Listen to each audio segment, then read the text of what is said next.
Hello, friends, and happy day. I hope you are doing fantastic today. Just wanted to pop in and say that today's story is 619, posted by OleBeanSprout. If you can recall, OleBeanSprout is the one who wrote the story that I used for my Valentine's Day special. Fantastic author, really love their stuff, honestly, and I'm looking forward to reading this one for you. So, once again, this story is 619 by OleBeanSprout. Enjoy. A heavy darkness closed in around her, and with it came the oppressive stagnant air and thick humidity typical of a balmy summer night in Virginia. It was the sort of night that clung to your skin with the sticky determination of a lonely ex-boyfriend. Mosquitoes clouded the air, leaving their mark on her flesh as they sang their pitchy tune in her ears. Over the whine of the mosquitoes rang the cacophony of summer wildlife, eerie night sounds that dogged her every step as she trudged through the dry grass along the crumbling asphalt of State Route 619. She was raised a country girl, but her temperament toward nature leaned more toward the taste of a New York City dweller. She had never cared for the woods, especially after dark.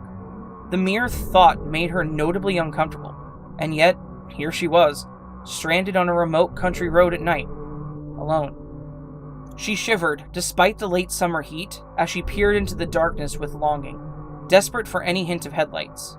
A fellow traveler on this desolate stretch of night road. She strained her ears against the deafening rattle of cicadas, listening for the sound of a revving engine in the distance, but she knew she'd be better off walking the 10 miles back to town than climbing into a car with the sort of riffraff who drove this road this ungodly hour at night. She had left her car on the shoulder nearly 30 minutes prior, a white plastic bag hanging from the antenna, and a hastily scribbled note on the windshield saying something along the lines of, "Broke down, we'll be back for this piece of shit in the morning." Although she would not have been heartbroken should it be towed to some backlot junkyard to crumble and decay. She wouldn't miss it. She told herself she'd be grateful to be rid of it.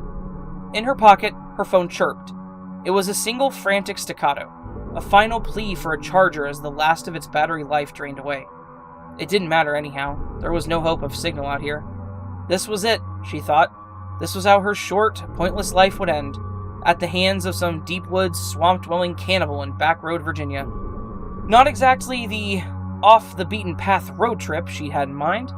In reality, she half expected to unwittingly stumble across an old rusted pickup parked alongside the swamp, lights off and engine cut, as the shifty-eyed owner rolled the nondescript duffel bag containing his latest victim into the dark, stagnant water. She shivered again. Now that's enough of that. She was just being dramatic. Of course, she would be fine. After all, this was the country. Of all the places for her to be stranded, this was probably one of the safest. It was certainly a hell of a lot safer than the inner-city neighborhood she called home. Out here, her biggest worry was being eaten alive by mosquitoes. She could already see the distant lights of houses through the trees on the other side of the swamp, and she knew that soon she would come upon a side road or a lane, some street that led to those lights, to civilization, and a phone. A twig snapped somewhere in the forest. Such a small sound, yet it echoed off the trees like a drum. She froze, scanning the darkness for movement, wishing she'd borrowed her sister's little pink handgun before leaving on this trip. The peepers fell silent, the abrupt stillness far louder than their chorus of shrill chirps. Another crack. Somewhere nearby, the sudden flapping of a startled bird made her jump. Heart hammering in her chest, she peered into the dark tree line. A lone silhouette rose from the darkness, seeming to peel away from the swamp itself.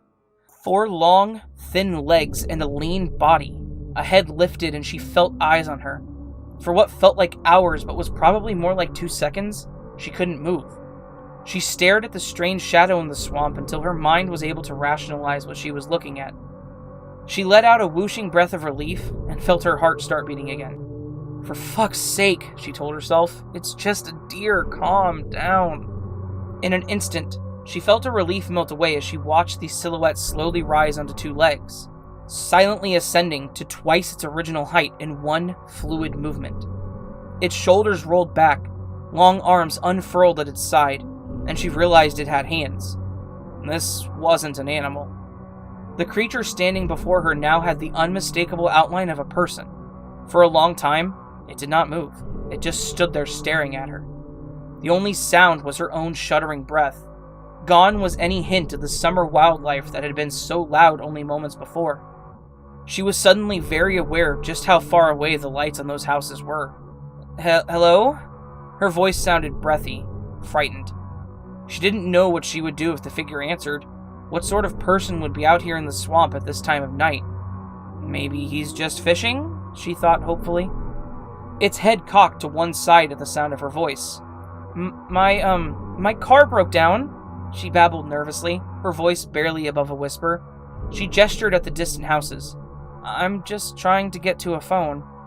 The figure seemed to quiver as she spoke. It let out a small grunt, its head dipping toward her slightly before rolling onto the other side. I'm sorry. I didn't mean to interrupt whatever you're doing. What was wrong with her? Why was she explaining herself? Stop talking to the weirdo in the swamp, shut up, and start running, dumbass. Long fingers twitched erratically at its side as it watched her quietly. You look busy. I'll just leave you alone. She took a step back, willing her feet to run, but she couldn't make her legs spring into action. She couldn't bring herself to break eye contact with the figure for fear that as soon as she looked away, it might move. At her sudden movement, its head snapped upright, and its body stiffened. She froze as it let out a low growl. Its shoulders hunched, and it sank into a crouch. What the... She took a step back, and then another. Before she could turn and run, it let out a piercing bark like the frenzied cry of a fox and launched itself at her. She glimpsed pale eyes in the moonlight as it descended upon her, and her screams drowned in a wet symphony of tearing flesh and popping bone. They were carried off on the breeze as it slid through the rustling branches, gradually replaced with a discordant chorus of frogs and summer cicadas.